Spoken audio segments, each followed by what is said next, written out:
Ghosting या silent treatment.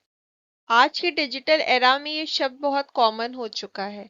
जब कोई व्यक्ति अचानक कम्युनिकेशन बंद कर देता है, कॉल्स का जवाब नहीं देता, मैसेजेस इग्नोर करता है और इमोशनल डिस्टेंस क्रिएट कर लेता है, तो उसे आमतौर पर आजकल घोस्टिंग या साइलेंट ट्रीटमेंट कहा जाता है।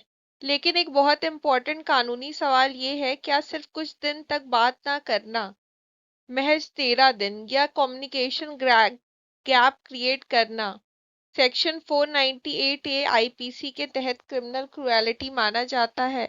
इसी सवाल पर सुप्रीम कोर्ट ने एक महत्वपूर्ण जजमेंट दिया है। Jayesh Kannan versus assistant commissioner law and order west case में ये जजमेंट सेक्शन 498 ए आईपीसी के स्कोप और क्रिमिनल क्रुएलिटी के स्टैंडर्ड्स को समझने के लिए काफी इंपॉर्टेंट माना जा रहा है। नमस्ते दोस्तों, आप देख रहे हैं लॉकुम। आज हम बात करेंगे एक ऐसे केस की जहां प्रोसिक्यूशन का सबसे बड़ा एलिगेशन ये था कि हस्बैंड ने वाइफ से कुछ दिन तक बात करना बंद कर दिया था। क्या ये कंडक्ट क्रिमिनल क्रुएलिटी थी या फिर कन्विक्शन के लिए इससे ज्यादा मजबूत एविडेंस की जरूरत है? चलिए सबसे पहले फैक्ट समझते हैं। मैरिज 2 नवंबर 2014 को हुई थी। हस्बैंड मस्कट ओमान में इंजीनियर के रूप में काम कर रहा था। शादी के बाद वाइफ कुछ समय हस्बैंड और इन लॉज के साथ रही, लेकिन मैट्रिमोनियल रिलेशनशिप ज्यादा लंबी नहीं चल सकी। रिकॉर्ड्स के अनुसार वाइफ 18 जनवरी 2015 को अपने पेरेंटल होम चली गई। इसके बाद के लगभग 13 दिन इस पूरे केस के लिए सबसे इम्पोर्टेंट पीरियड बन गए, क्योंकि 31 जनवरी 2015 को वाइफ ने सुसाइड कर लिया। नेचुरली परिवार के लिए ये घटना अत्यंत दुखद और ट्रॉमेटिक है।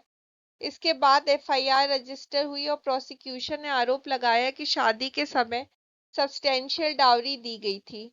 हस्बैंड और उसके परिवार ने एडिशनल मनी की डिमांड की। इन लॉज ने डाउरी को लेकर हैरासमेंट किया और सबसे इम्पोर्टेंट एलिगेशन ये था कि हस्बैंड वाइफ के मायके चले जाने से नाराज था और उसने उससे फोन पर बात करना बंद कर दिया। प्रोसिक्यूशन का कहना था कि ये नॉन कम्युनिकेशन और इमोशनल नेग्लेक्ट इतनी सीवियर थी कि वाइफ को मेंटल एगोनी हुई और उसने आत्महत्या कर ली। अब देखते हैं ट्रायल कोर्ट में क्या हुआ। जब एविडेंस रिकॉर्ड हुए तो एक बहुत इंटरेस्टिंग सिचुएशन सामने आई। कोर्ट को डाउरी डिमांड प्रूव नहीं लगी। कोर्ट को इन लॉज के खिलाफ हैरेसमेंट प्रूफ नहीं लगा। कोर्ट को सेक्शन 304 बी आईपीसी के इंग्रेडिएंट्स भी सेटिस्फाई होते नहीं लगे। डाउरी डेथ का चार्ज फेल हो गया। सुसाइड के लिए इंस्टिगेशन या अबैटमेंट भी प्रूव नहीं हो पाया। यानी प्रोसिक्यूशन के कई मेजर एलिगेशन एविडेंस के अभाव में टिक नहीं सके। लेकिन ट्रायल कोर्ट ने फिर भी हस्बैंड को सेक्शन 498 ए आईपीसी के तहत कन्विक्ट कर दिया। कोर्ट ने के नजरिए में ये कंडक्ट मेंटल क्रुएलिटी के रूप में देखा गया। इसी आधार पे हस्बैंड को कन्विक्शन और इम्प्रिजनमेंट दी गई। हाई कोर्ट ने भी कन्विक्शन में इंटरफेयर नहीं किया। इसके बाद मैटर सुप्रीम कोर्ट तक पहुंचा। सुप्रीम कोर्ट में हस्बैंड की तरफ से सीनियर एडवोकेट आर बसंत ने आर्गुमेंट रखे। उन्होंने कहा कि कन्विक्शन का पूरा फाउंडेशन एक ही एलिगेशन पर बेस्ड है कि हस्बैंड ने कुछ दिन वाइफ से बात नहीं की। उन्होंने कोर्ट को दिखाया कि डाउरी डिमांड प्रूव नहीं हुई, हैरेसमेंट प्रूव नहीं हुआ, डाउरी डेथ प्रूव नहीं हुई और अबैटमेंट भी प्रूव नहीं हुआ। ऐसे में सिर्फ कम्युनिकेशन गैप को सेक्शन 498 ए की क्रुएलिटी के रूप में ट्रीट नहीं किया जा सकता। डिफेंस ने यह भी कहा कि प्रोसिक्यूशन ने कोई ऑब्जेक्टिव एविडेंस प्रूव नहीं किया जिससे एस्टेब्लिश हो सके कि हस्बैंड ने वास्तव में वाइफ से पूरी तरह कम्युनिकेशन बंद कर लिया था। दूसरी तरफ स्टेट की तरफ से additional advocate general Balaji Subramaniam ने कहा कि हस्बैंड का कंडक्ट इंटेंशनल था। स्टेट ने आर्ग्यू किया कि वाइफ इमोशनल ट्रॉमा से गुजर रही थी। हस्बैंड का उससे बात न करना सीरियस मेंटल क्रुएलिटी के रूप में देखा जाना चाहिए। स्टेट का कहना था कि ट्रायल कोर्ट और हाई कोर्ट दोनों ने एविडेंस को सही तरह अप्रिशिएट किया था और कन्विक्शन को बरकरार रखना चाहिए। अब सुप्रीम कोर्ट ने सेक्शन 498 ए आईपीसी के कानूनी फ्रेमवर्क को समझा। कोर्ट ने याद दिलाया कि क्रुएलिटी का मतलब हर मैरिटल डिसएग्रीमेंट नहीं होता। हर आर्ग्यूमेंट, हर मिसअंडरस्टैंडिंग और हर इमोशनल कन्फ्लिक्ट क्रिमिनल ऑफेंस में कन्वर्ट नहीं हो सकता। सेक्शन 498 है उन्हीं सिचुएशंस को टारगेट करता है जहां कंडक्ट इतना सीरियस हो कि वो किसी वुमेन को सुसाइड की तरफ ढकेल दे या मेंटल या फिजिकल हेल्थ को ग्रेव इंजरी पहुंचाए। इसी तरह डाउरी लिंक हैरेसमेंट भी क्रुएलिटी के एम्बिट में आती है। कोर्ट ने पुराने प्रेसिडेंट्स का सहारा लेते हुए मेंटल क्रुएलिटी का कोई मैथमेटिकल फॉर्मूला नहीं हो सकता ऐसा बोला। हर मैरिज अलग होती है, हर इंडिविजुअल की इमोशनल सेंसिटिविटी अलग होती है, हर रिलेशनशिप का कंटेक्स्ट अलग होता है, इसीलिए कोर्ट्स को फैक्ट्स और सर्कमस्टेंसेस को केयरफुली इवेलुएट करना पड़ता है। पेटी क्वेरल्स, टेम्पररी मिसअंडरस्टैंडिंग और routine marital wear and tear को ऑटोमेटिकली क्रुएलिटी नहीं माना जा सकता। लेकिन सुप्रीम कोर्ट के जजमेंट का सबसे इम्पोर्टेंट हिस्सा एविडेंस से संबंधित था। कोर्ट ने देखा कि प्रोसिक्यूशन बार बार ये कह रहा था कि हस्बैंड फोन नहीं करता था, लेकिन जब एविडेंस देखे गए तो पता चला कि कॉल डिटेल्स रिकॉर्ड प्रोड्यूस नहीं हो पाए। ना हस्बैंड के, ना वाइफ के, ना पेरेंट्स के, कोई टेलीकॉम रिकॉर्ड नहीं, कोई इलेक्ट्रॉनिक ट्रेल नहीं, कोई ऑब्जेक्टिव मटेरियल नहीं।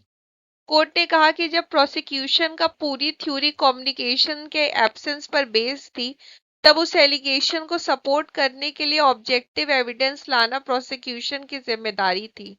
क्रिमिनल लॉ में बर्डन प्रोसिक्यूशन पर होता है, एक्यूज को अपनी इनोसेंस प्रूव करने की जरूरत नहीं होती, स्टेट को गिल्ट प्रूव करना होता है, और यहाँ कोर्ट के मुताबिक वो बर्डन डिस्चार्ज नहीं हो पाया। प्रोसिक्यूशन ने व्हाट्सएप चैट्स का भी सहारा लिया, लेकिन सुप्रीम कोर्ट ने एक बहुत प्रैक्टिकल ऑब्जर्वेशन दी। कोर्ट ने कहा कि व्हाट्सएप मैसेजेस का एब्सेंस ये प्रूव नहीं करता कि फोन कॉल्स भी नहीं हुई होंगी। आज भी लोग नॉर्मल कॉल्स करते हैं, फैमिली मेंबर्स के फोन्स, लैंडलाइन कॉल और अनेक अन्य तरीकों से कम्युनिकेशन करते हैं।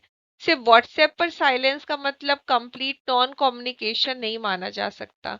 यहाँ कोर्ट ने एक और इम्पोर्टेंट पॉइंट रखा। बेंच ने कहा कि मैरिटल लाइफ में डिफरेंसेस आना एक नेचुरल रियलिटी है। कभी कभी स्पाउसेस कुछ दिन बात नहीं करते, कभी ईगो होता है, कभी मिसअंडरस्टैंडिंग होती है, कभी इमोशनल डिस्टेंस आ जाती है। हर ऐसे इंसिडेंट को क्रिमिनल क्रुएलिटी बना देना सेक्शन 498 ए का ऑब्जेक्टिव नहीं है। और फिर कोर्ट ने वो ऑब्जर्वेशन दी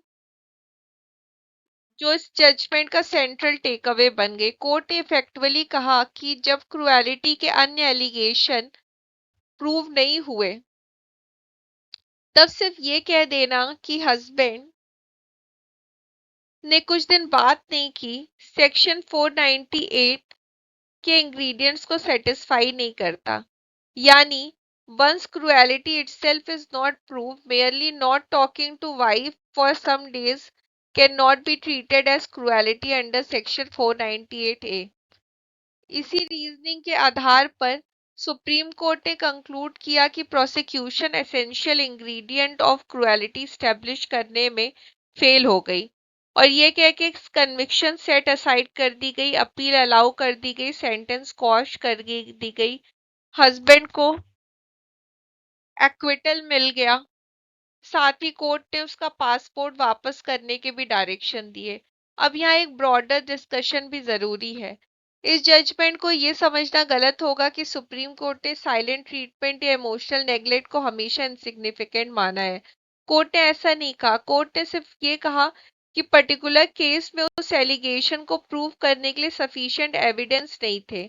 आज के डिजिटल एरा में घोस्टिंग, इमोशनल विड्रॉल और prolong silent treatment relationship experts के बीच एक सीरियस कंसर्न माना जाता है। कई साइकोलॉजिस्ट के मुताबिक इंटेंशनल इमोशनल आइसोलेशन किसी व्यक्ति पर गहरा साइकोलॉजिकल इम्पैक्ट डाल सकती है। हमने कुछ रीसेंट मैटर्स और पब्लिक डिस्कशन में भी देखा है कि पार्टीज अपने चैट्स में लिखती हैं कि सामने वाला बात नहीं कर रहा है या इग्नोर कर रहा है। या कंप्लीटली विड्रॉ हो गया। ऐसे सरकमस्टेंसेस इमोशनल सफरिंग का कारण बन सकते हैं। लेकिन क्रिमिनल लॉ का स्टैंडर्ड इमोशनल परसेप्शन से अलग होता है। कोर्ट को एविडेंस देखना होता है, कोर्ट को ड्यूरेशन देखनी होती है, कोर्ट को इंटेंशन देखनी होती है, कोर्ट को कंडक्ट की ग्रेविटी देखनी होती है, कोर्ट को ये देखना होता है कि क्या कंडक्ट इतनी सीवियर थी कि वो सेक्शन 498 के लीगल थ्रेशोल्ड को क्रॉस करे। इसीलिए फ्यूचर में अगर कोई केस आता है जहां prolong hosting, deliberate emotional isolation, sustained silent treatment और उसके सपोर्ट में स्ट्रॉन्ग डॉक्यूमेंट्री, इलेक्ट्रॉनिक या एक्सपर्ट एविडेंस हो, तो कोर्ट उसे अलग नजरिए से एग्जामिन कर सकती है। लेकिन इस केस में सुप्रीम कोर्ट ने कहा कि 13 दिन तक बात न करने का आरोप बिना एविडेंस के क्रिमिनल कन्विक्शन को सस्टेन करने के लिए पर्याप्त नहीं है। दोस्तों, इस जजमेंट का सबसे बड़ा लेसन ये है कि क्रिमिनल और इमोशंस पर नहीं, एविडेंस पर चलता है। कोर्ट ने ये नहीं कहा कि इमोशनल पेन एग्जिस्ट नहीं करता। कोर्ट ने सिर्फ इतना कहा कि किसी भी व्यक्ति को क्रिमिनली पनिश करने के लिए पहले कानून के इंग्रेडिएंट्स और उसके सपोर्ट में रिलायबल एविडेंस दोनों होने चाहिए। और इसीलिए लॉ कुम का टेक अवे है कि हर अनहैप्पी मैरिज क्रिमिनल ऑफेंस नहीं होती, हर मैरिटल डिसएग्रीमेंट क्रुएलिटी नहीं होता। क्रिमिनल कन्विक्शन अजम्पशन पर नहीं, एविडेंस पर बेस्ड होती है। सेक्शन 498 ए के एलिगेशन रिलायबल प्रूफ से सपोर्टेड होने चाहिए और सिर्फ टेम्पररी नॉन कम्युनिकेशन बिना ग्रेव मेंटल क्रुएलिटी के प्रूफ के ऑटोमेटिकली कन्विक्शन का आधार नहीं बन सकता। दोस्तों, आपका क्या मानना है? क्या प्रोलॉन्ग होस्टिंग और इंटेंशनल साइलेंट ट्रीटमेंट को फ्यूचर में कोर्ट्स मेंटल क्रुएलिटी के रूप में देख सकती हैं, या क्रिमिनल लॉ को सिर्फ एक्सट्रीम केस तक सीमित रहना चाहिए? अपनी राय कमेंट सेक्शन में जरूर लिखें। लॉ कॉम को लाइक करें, शेयर करें और सब्सक्राइब करना ना भूलें। जय हिंद।